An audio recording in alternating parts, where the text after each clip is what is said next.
Hi everyone, welcome to Mr. Otter Studio. Today we are going to learn one method of adding shadow and dimension to your textured artwork pieces using oil pastels.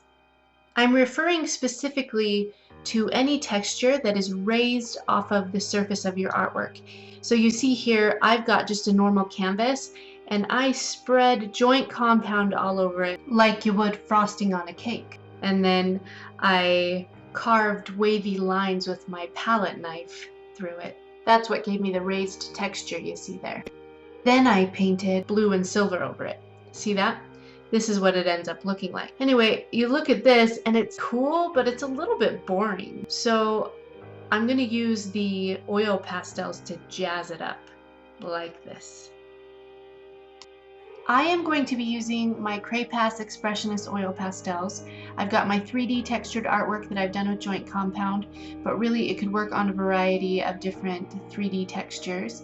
I've got a paper towel, you could use a cloth too, and I've got my blending stick, which is optional. Grab your oil pastels. You can see mine are very well loved. And what you're going to do is decide what color you want to start with. I'm going to start with a dark blue. I've chosen a darker color because it's a nice contrast against the light background. You're going to need to use the side of the oil pastel, so go ahead and peel off the paper. Turning my oil pastel sideways, I'm going to add my first layer of color by gently rubbing it across the texture. I'm not applying very much pressure at all. This will just add a little bit of color to the most protruding parts of my painting here.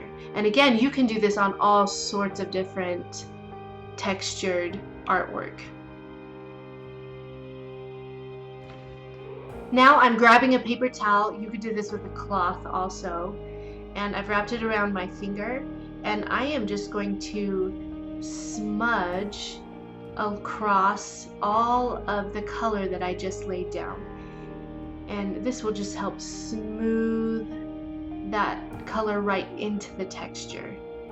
Now you'll see, for me this is a lot about layering and adding different colors and blending different colors, and a lot of it is about experimenting.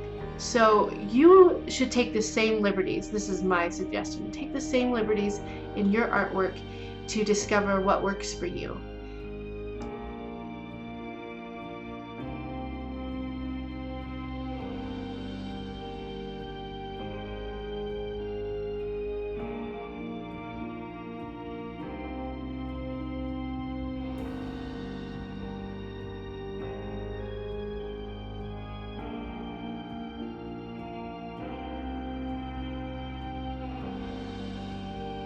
Now I'm going to grab some yellow and I'm going to do the exact same thing that I did with the blue. I'm just going to rub it across all the texture that I've laid down. Now I am completely aware that the yellow, when mixed with the blue that I already laid down, is going to give it a green hue. So as you're choosing your colors, be mindful and aware of how those colors will react and blend with each other.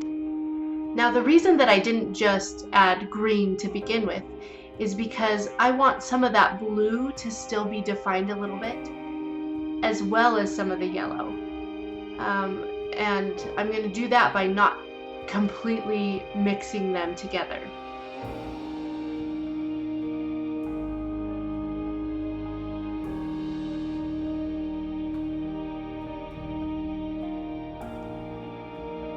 Now I am going to grab some white and I am going to lay down a little color in between my most protruding parts of the texture. I've got some flatter areas in my texture, and that's where I'm going to put the white. And then I'm going to rub it a little bit with that paper towel, but not too much because I still want it to be a little rough looking, but I'm going to rub it and just blend it a little bit.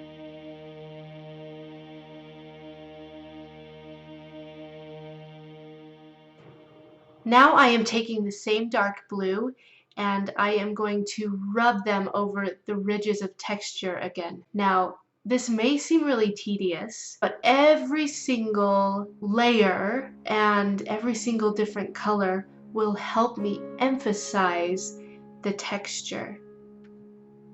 Now I'm going to take my finger and I'm going to rub along the ridges.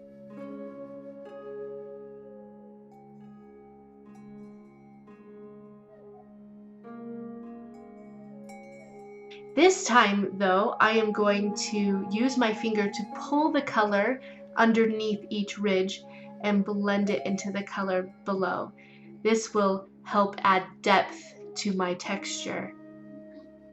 Now, I'm going to utilize the oil pastel that's on my finger from all the rubbing that I've just done, and I'm going to create a vignette in my painting. And I'm going to do this by just rubbing along the edges of the entire painting. And I'm going to be a little bit more liberal with my colors in the corners and bring them up a little bit higher than the edges. This will help give it more of a circular vignette. Now, the way that I did this painting, I basically left a border around the edge of my textured part of the painting. So to emphasize that, I am going to rub in a blue border where that painted frame meets the texture.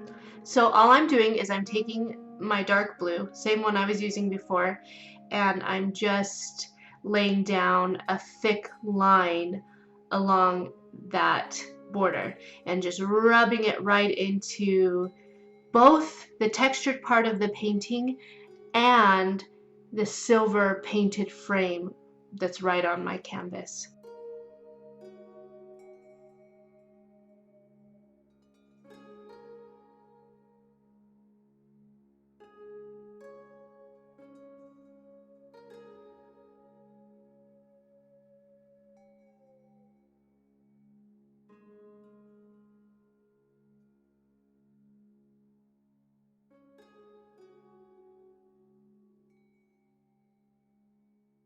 All right, guys, that about wraps it up for me. Thank you so much for joining Mr. Otter's studio for this lesson of how to use Sakura's Expressionist Cray-pas oil pastels to emphasize texture on your artwork. Have a nice day!